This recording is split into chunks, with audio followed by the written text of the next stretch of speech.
មេរិកលុតអ៊ីរ៉ង់ចូលដល់ថ្ងៃទី5អមដោយការព្រមានដ៏ព្រឹកព្រួយពីសំណាក់លោកត្រាំថាទីក្រុងតេអ៊ីរ៉ង់ប្រយ័ត្នប្រយែងអិរិយាបថបន្តិចបើមិនចង់រលាយប្រទេសបាត់ស្រមោលពីផែនដីប៉ុន្តែអ៊ីរ៉ង់មិនត្រឹមតែស្ដាប់មិនចូលនោះទេថែមទាំងសងសឹកទៅវិញរហ័សដូចព្រួញធ្វើឲ្យទីក្រុងវ៉ាស៊ីនតោនរបួសធ្ងន់វិញដូចគ្នាមានសម្លេងផ្ទុះលន់លឺដោយរន្ទះនៅក្នុងតំបន់មួយចំនួននៅទូទាំងប្រទេសអ៊ីរ៉ង់ក្នុងនោះរួមទាំងនៅទីក្រុងអាវ៉ាសនិងឆាបាហានាភាគខាងត្បូងប្រទេសអ៊ីរ៉ង់ផងដែរខណៈដែលបិសាចរាត្រីរបស់អាមេរិកបើកការវាយប្រហារចូលទៅដល់យប់ទី5លើយោធាប្រព័ន្ធរ៉ាដាកន្លែងស្តុកមីស៊ីលនិងដ្រូនព្រមទាំងប្រព័ន្ធការពារដែនអាកាសរបស់អ៊ីរ៉ង់នៅតាមបណ្ដាឆ្នេរនៅក្នុងប្រតិបត្តិការដែលមិនខុសគ្នាប៉ុន្មានពីការវាយប្រហារ4យប់កន្លងមកបើការវាយប្រហាររួចលោកប្រធានាធិបតីបានប្រាប់ឲ្យអ៊ីរ៉ង់ប្រយ័ត្នប្រយែងអិរិយាបថបន្តិចខណៈដែលអាមេរិកកំពុងពិចារណាពង្រីកប្រតិបត្តិការយោធាបន្តទៅមុខទៀតក្នុងនោះមានទាំងគោលបំណងវាយកកោះខាកមកគ្រប់គ្រងតែម្ដងអ៊ីរ៉ង់មិនត្រឹមតែមិនញញើតនឹងការគម្រាមកំហែងរបស់លោកត្រាំនោះទេ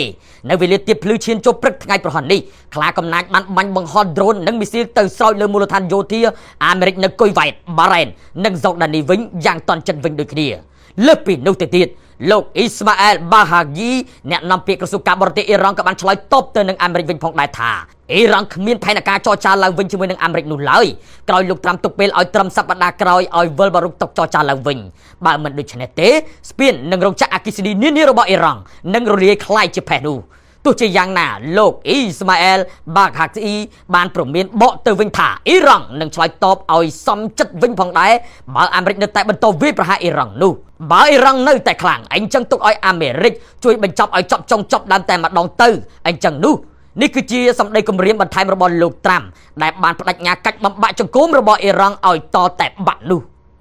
ទោះពូទីនគម្រាម Zelensky មិនខ្លាចបញ្ចេញកងកម្លាំងដ្រូនកំទេចនាវារបស់រុស្ស៊ីអស់រហូតដល់ចំនួន116គ្រឿងនៅក្នុងសមុទ្រអាហ្សូវក្នុងរយៈពេលត្រឹមតែ9ថ្ងៃប៉ុណ្ណោះខណៈដែលលោក Vladimir Putin បានបដិញ្ញាថានឹងធ្វើការសងសឹកឲ្យបានខ្លាំងក្លាបំផុតចំពោះការវាយប្រហាររបស់អ៊ុយក្រែនមកលើទឹកដីរបស់ខ្លួនមេបញ្ជាការកងកម្លាំងដ្រូនរបស់អ៊ុយក្រែនបាននិយាយថាដ្រូនរបស់ខ្លួនបានវាយប្រហារលើនាវាដឹកប្រេងនិងនាវាដឹកទំនិញជាច្រើនគ្រឿងដោយមានគោលបំណងធ្វើឲ្យខូចខាតដល់កងនាវាសម្ងាត់របស់រុស្ស៊ីរហូតធ្វើឲ្យក្រសួងដឹកជញ្ជូនរបស់ទីក្រុងមូស្គូលវិញមុខរួចពិចារណាផ្លាស់ប្ដូរផ្លូវដឹកជញ្ជូនទំនិញចេញពីសមុទ្រអាហ្សូវវិធីសាស្ត្របែបនេះគឺជាក្បាច់របស់អ៊ីរ៉ង់ឥឡូវអ៊ុយក្រែនប្រើវាដើម្បីសម្លាប់រុស្ស៊ីវិញម្ដងរដ្ឋមន្ត្រីការបរទេសរុស្ស៊ីលោក Sergei Lavrov បានហៅការវាយប្រហារទាំងនេះថាជាអំពើភេរវកម្មព្រឹត្តិការណ៍នេះកើតឡើងស្របពេលលោកពូទីនបានថ្លែងថាទីក្រុងមូស្គូនឹងឆ្លើយតបចំពោះការវាយប្រហាររបស់អ៊ុយក្រែនមកលើទឹកដីរបស់ខ្លួនដោយការវាយប្រហារសងសឹកនឹងមានទំហំខ្លាំងជាងមុនជាងច្រើនដងទន្ទឹមគ្នានោះកងទ័ពអ៊ុយក្រែនក៏បានឲ្យដឹងផងដែរថាខ្លួនបានវាយប្រហាររោងចក្រចម្រាញ់ប្រេងរបស់រុស្ស៊ីចំនួន2កន្លែងនៅក្នុងតំបន់ Basko Tostan និង Grazoda ដែលបង្កឲ្យមានអគ្គិភ័យឆាបឆេះនៅឯបរិវេណរោងចក្រ Gazprom Neftekhim Salavat និងរោងចក្រចម្រាញ់ប្រេង Apsky ខណៈដែលអាជ្ញាធររុស្ស៊ីបានបញ្ជាក់ថាពិតជាមានហេតុការណ៍ឆាបឆេះទាំងពីរនេះមែន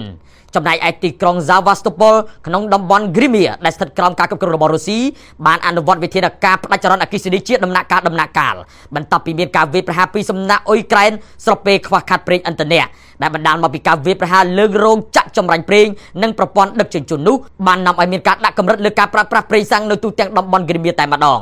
ឥឡូវលោកពូទីនបដិញ្ញាសងសឹកប៉ុន្តែអ៊ុយក្រែនបានសម្ដែងក្តីរំពឹងថាខ្លួននឹងអាចផលិតមីស៊ីលប៉ាត្រុតបានដោយខ្លួនឯងនៅដំណាច់ឆ្នាំនេះបន្ទាប់ពីអាមេរិកប្រកាសផ្ដល់អាជ្ញាប័ណ្ណឲ្យហេតុដូច្នេះនៅពេលនោះប្រហែលជាសង្គ្រាមអាចនឹងធំជាងពេលនេះក៏ថាបានព្រោះដល់ពេលវេលាដែលរុស្ស៊ីបញ្ចេញមីស៊ីលគីឡូធ្ងន់មកហើយទើបអាចលេងជាមួយនឹងស្ដេចខែលការពារដែនអាកាសរបស់អាមេរិកមួយប្រភេទនេះបាន